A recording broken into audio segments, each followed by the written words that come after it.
today we are going to see the return on investment or return on capital employed ratio. So we already discussed about the formula, how to calculate the return on capital employed ratio. What is the formula? See the formula: net profit before interest and tax and dividend divided by capital employed into 100. Okay, so we have to calculate the net profit before interest, before providing interest, before providing tax, and before providing the dividend. Okay, and what is the capital employed? I already told that is called as the shareholders fund.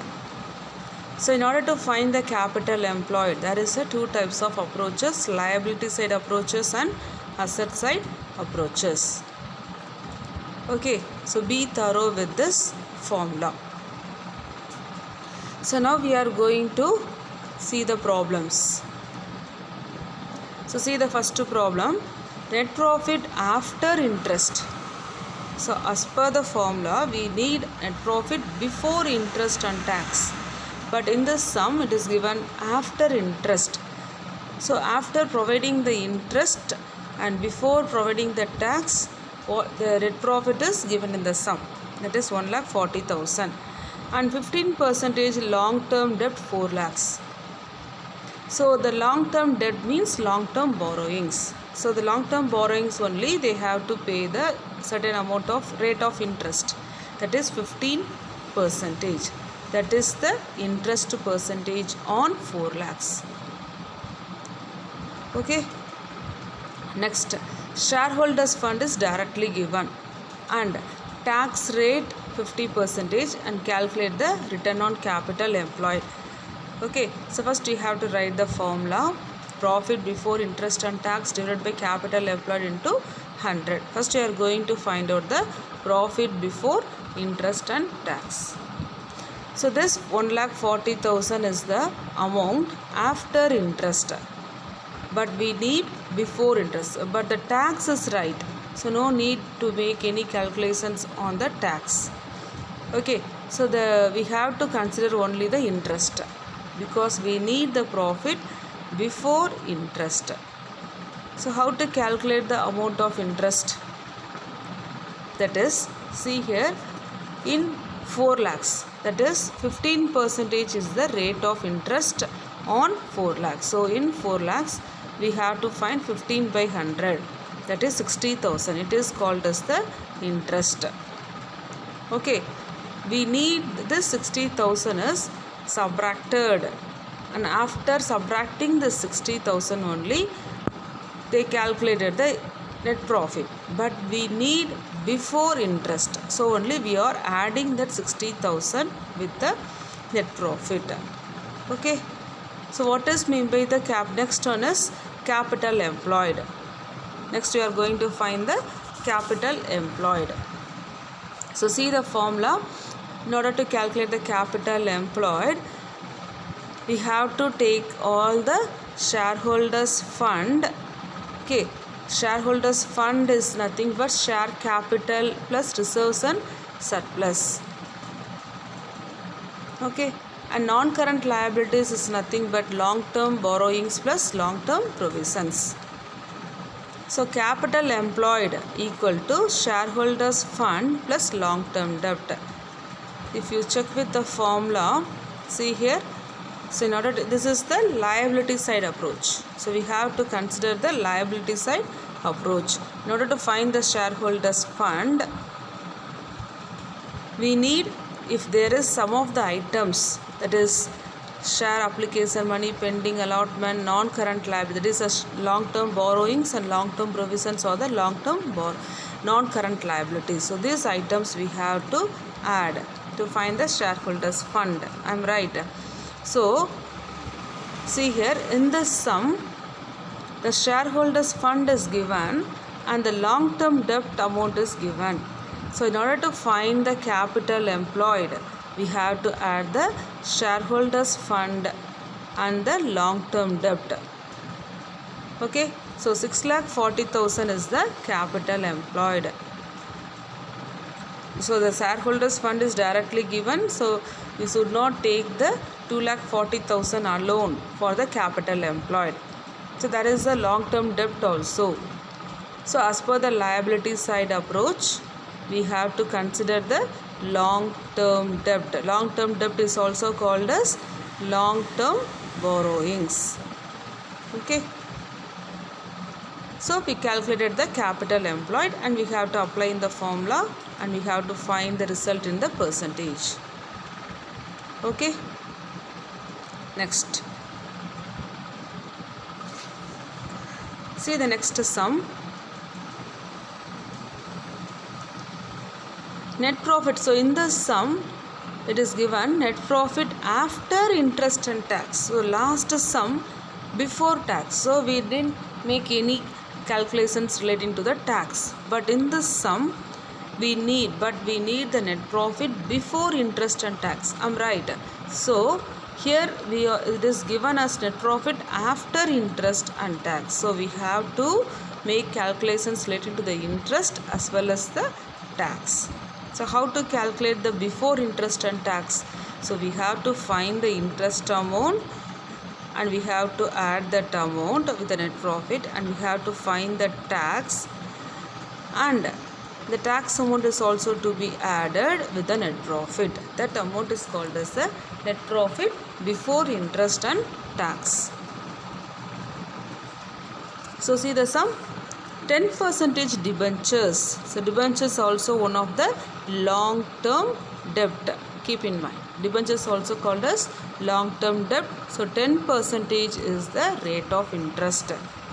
So in 5 lakhs, you have to find the rate of interest, that is 10%. That is 50,000 is the amount of interest. So next one is the tax rate. Tax rate is 40%. So tax is always calculated only on the profit. I'm right. So what is the profit? That is 3 lakhs. So 40% on the profit. 40% on the profit. Okay. But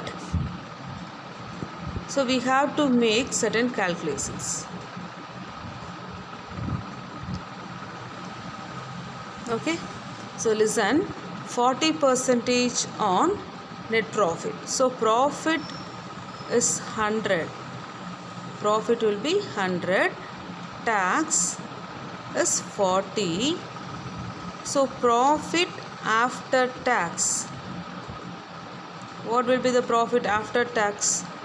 So if you are considering the profit as 100 and tax is 40, so 40 rupees is paid as a tax. So what is the balance?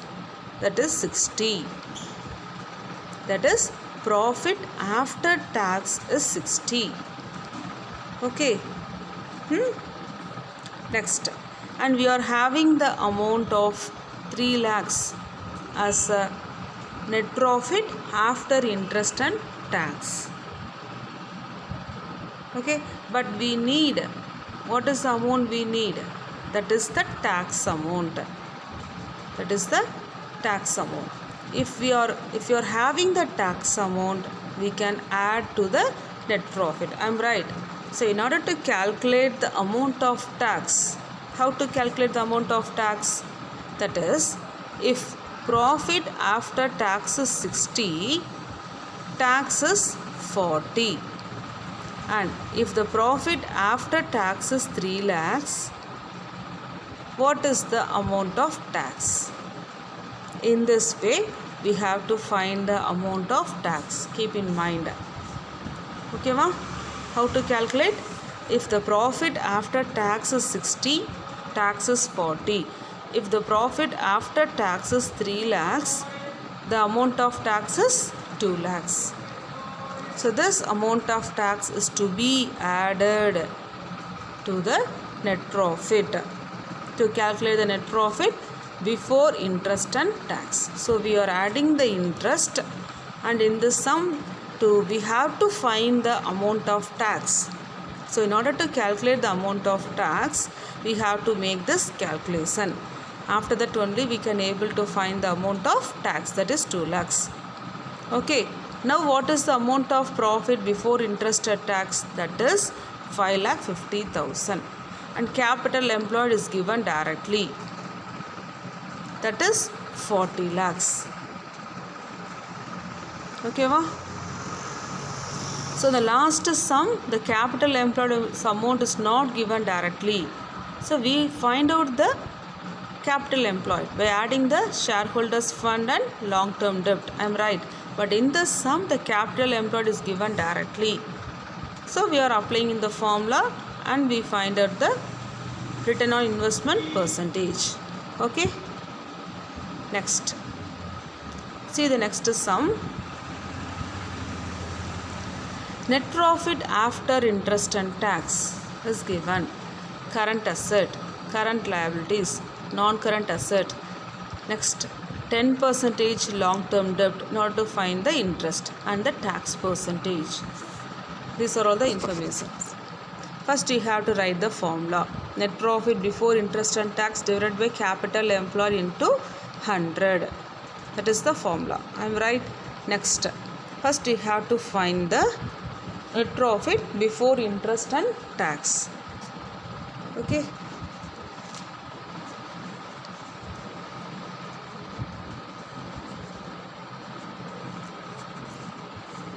So the same procedure, that is in the last sum, how we calculated. First we are finding the interest amount. How to calculate the interest amount? That is 10% on 4 lakhs. I am right. So 10 by 100 into 4 lakhs. That is 40,000. We have to, so we find out the interest. So we first, interest is to be added. I am right. Next, we are going to find the amount of tax. How to find the amount of tax? The same procedure. Okay. So what is the tax rate? 50%. So we find out the interest 40,000. Now we are going to find the tax amount. How to find the tax amount? So 50% is a tax rate. So if you are assuming profit as 100, tax is 50. Okay. So profit after tax is also 50. I am right. And we are having the amount. What is the amount? See the amount. Net profit after interest and tax. What is the amount? That is 1 lakh.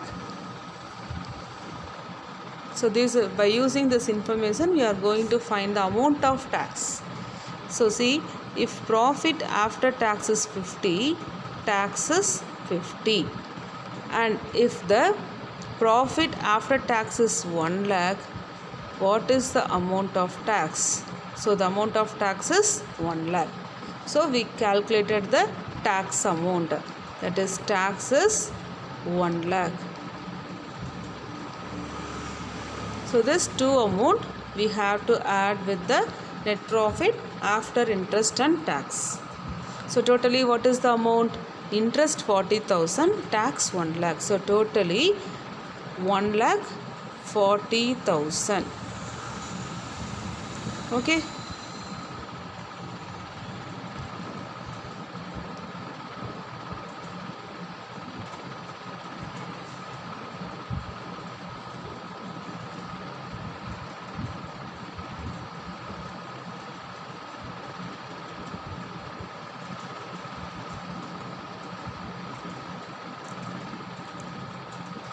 Okay.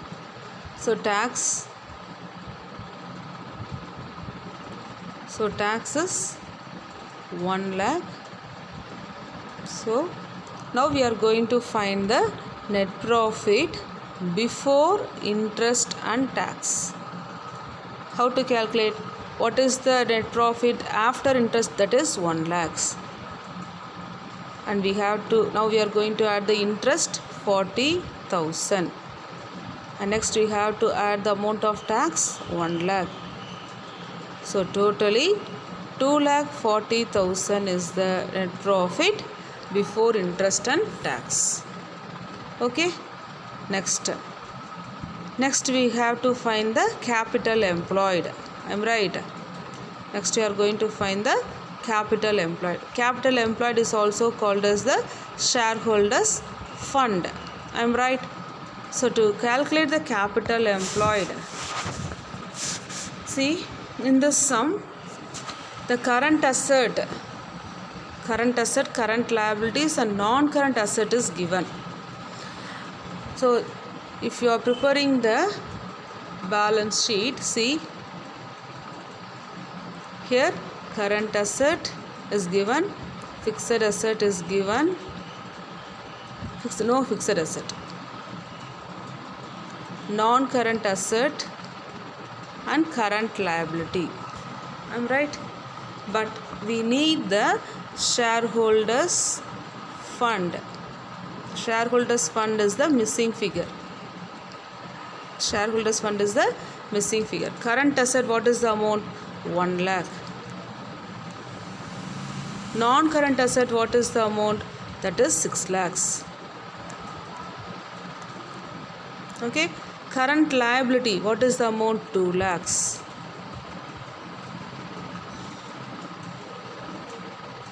Okay. So how to find the shareholders fund? So what will be the total asset? 1 lakhs plus 6 lakhs, 7 lakhs. Okay, and bring it to this side, because total asset is called as the total liability. So from 7 lakhs, if you are subtracting the current liability is 2 lakhs.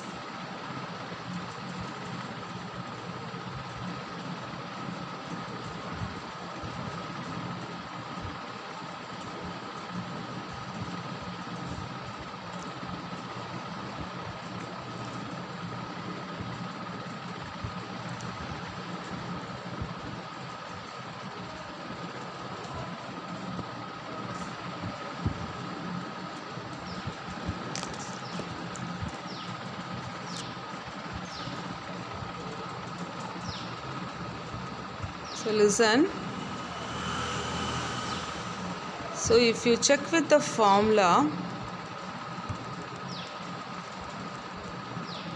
so see the formula.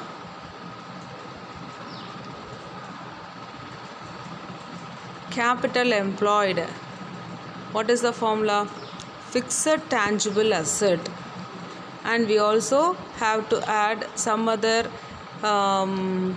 fixed intangible asset also we have to add, and long-term loans and advances and other non-current asset, and we have to take into consideration of working capital.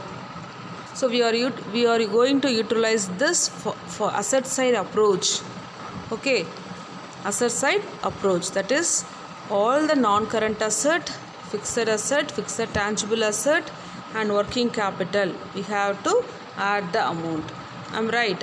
So now we are going to apply this in this sum in order to find the capital employed. Okay, so see, so in this sum there is no fixed asset, so we have to consider only the non-current asset plus working capital. Okay, so how to calculate the working capital? Current asset minus current liabilities. So in this sum we are going to use the asset side approach. So what is the amount of non-current asset? That is 6 lakhs. That is 6 lakhs plus working capital. So in order to calculate the working capital, current asset minus current liability. What is the amount of current asset? That is 4 lakhs. Minus current liability is 2 lakhs. Okay, so 6 lakhs plus 2 lakhs, 8 lakhs. So 8 lakh is the amount of capital employed in this sum. Understood? Okay. So in this way we have to find the net profit before interest and tax and to find the capital employed. Okay. And we have to apply in the formula and find the percentage. See here, the 2,40,000 is the net profit before interest and tax, and 8 lakhs is the capital employed. You have to do all this calculation in your working notes. Okay, next, see the sum. In this sum, they asked to calculate return on investment ratio and total asset to debt. So, by what is the formula total asset to debt? That is total assets divided by debt. Am I right? Debt means long-term debt. Don't forget, total assets divided by long-term debt is the formula. Okay. And this ratio we have to express in the, that is 2:1. In this form we have to obtain the result. But return on investment we have to obtain the result in the percentage. Okay. Now see this sum. Fixed asset. Fixed asset is 75 lakhs. Current asset is 40 lakhs. Current liability is given. 12% debentures to calculate the amount of interest. Okay. And net profit before interest, tax and dividend is 14,50,000. So in this sum there is no information relating to the dividend and tax. So we have to find the 12% on the debentures, because debentures is a long term debt. So 12% on 80 lakhs. 12 by 100 into 80 lakhs. That is the amount of interest. That is the amount of interest. Okay. So that amount is to be added. Okay, va? Sorry. So in this sum it is directly given, no? It is not after interest and tax. Sorry. See here. See the sum. Net profit before interest, tax and dividend. The amount is given directly. It is not after interest. So no need to make any calculations. We can obtain into the formula directly. That is 14,50,000 divided by capital employed. So how to find in order to calculate the capital employed, we have to see the information. How to find the capital employed? We have to add the fixed asset and we have to add the next one is fixed asset, next one is current asset. Okay, and we have to subtract the current liabilities. So fixed asset, in order to calculate the capital employed, fixed asset plus current asset. In this sum there is no non-current asset. So from that, if you are subtracting the current liability, we will get the, what is that? Capital employed. And we have to apply in the formula. Next one is total asset to debt ratio. First write the formula total asset divided by long term debt. Okay, so first one is we have to find the total asset. How to find the total asset? That is fixed asset plus current asset. Okay, and long term debt, there is only one item. Long term debt is the debentures, because debentures is the long term debt or borrowings. So the 80 lakhs is the long term debt. So apply in the formula and find the ratio, that is 1.44 is to 1. 1.44 is to 1 is the ratio. Okay. Next. So the same method. So do the next sum as a homework sum. Okay, va? So up to this is the last ratio. So we finished the accounting ratios chapter, and I will send you the problems for your practice. So after the exam you have to complete all the problems, that is NCERT book back exercise, and Oswald I already attached you the Oswald problems, and today I will send you the question bank. I am having the question bank. From the question bank I will send you the problems relating to the accounting ratios. Okay, so be thorough with the formulas and complete all the problems in your classwork note and homework note. Okay, thank you students.